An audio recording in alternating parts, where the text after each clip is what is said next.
people are concerned about data centers. They're concerned about the lake. They're concerned about resources, and they should be concerned. Utah Governor Spencer Cox sounding off on AI data centers in the Beehive State just a day after signing an executive order to regulate their development. Shark Tank investor Kevin O'Leary is spearheading a massive data center project in Utah and wonders about funding for some other data centers. Foreign money going into Utah? What is the Cuban Institute for Friendship of the People walking around in Box Elder County for? Who are these people? Salt Lake Party for Socialism and Liberation? Salt Lake Democratic Socialists for America? Where's that money coming from?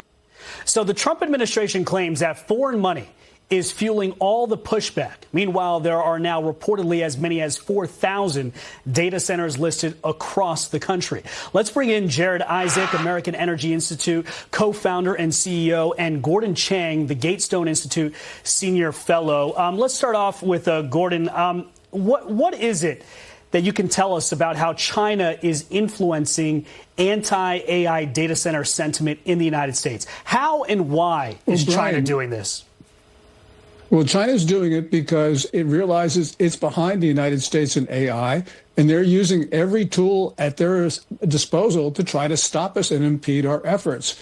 We know that China is putting money into these anti-data center groups, and also we know Bernie Sanders has enlisted China. He and AOC have this bill, the Artificial Intelligence Data Center Moratorium Act, which would prohibit the building of any data centers until Congress establishes guidelines for AI, which means never. So really what we have is China fully backing those two as they seek to end data center building in the United States. Jason, I want to bring up this Gallup poll because while we're understanding and trying to better understand the foreign influence on how people think about AI data centers, the Gallup poll here shows that 71% of Americans oppose a data center in their area. That is more than those who oppose having a nuclear power plant in their neighborhood. That is a massive number. Are you contending here that this is all because of foreign-backed misinformation campaigns? I mean, aren't people also just using their own eyes and ears? They're hearing the sound of the data center. They're seeing it with their own eyes.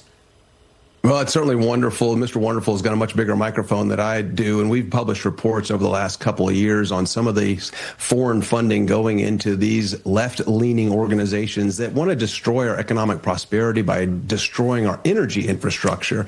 I first started seeing signs, stop data centers in people's yards that also had Bernie can't be bought by billionaires. Well, apparently he can be bought by billionaires because it's foreign billionaires that are trying to stop the economic progress from artificial intelligence. And you see people posting pictures their cats on Facebook, and then they're making posts about opposition to data centers. And it's like they don't realize they're using the very data centers to post those pictures, to book flights, to order food. I think Texas is number 2 in building data centers in the United States. And when I was in the legislature over a decade ago, we were doing everything that we could to make sure that Texas led on that effort.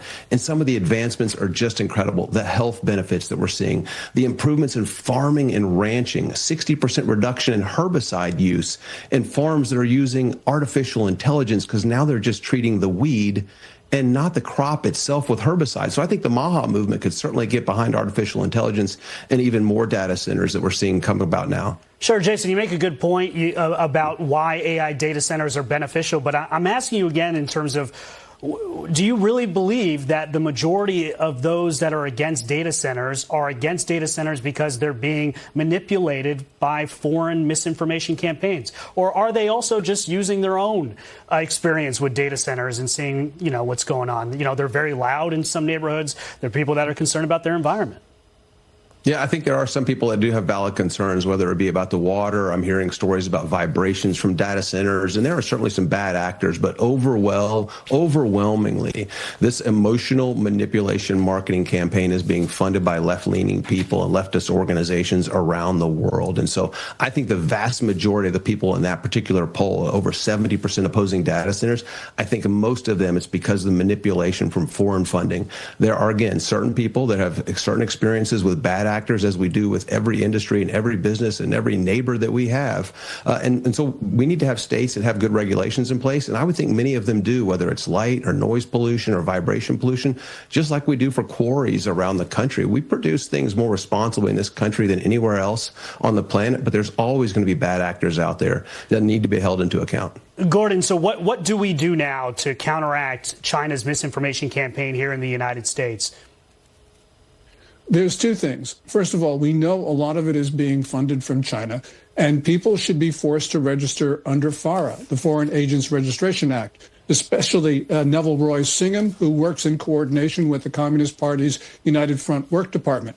And the second thing we can do is just to ban NGO contributions from foreign sources to American NGOs.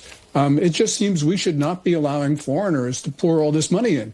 And yes, people do have legitimate concerns about data centers or climate change or whatever, but we know a lot of this is being fueled from abroad, and that a lot of this is just not organic.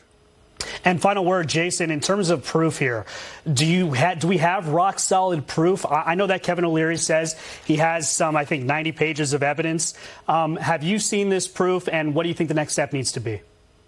We absolutely do have proofs. I know one of the largest donors to the movement, the foreign funding, is from a Swiss gentleman named Hans-Georg Wyss, and he says he's denying our report published at our website, AmericanEnergyInstitute.com, which is funny, is because we didn't have to go out and hire a bunch of auditors like Mr. Wonderful did. We actually pulled the 990 filings from the Internal Revenue Service, and so the receipts are there. This is absolutely happening, and Gordon's right. We need these companies to register as foreign agents and stop accepting foreign funds.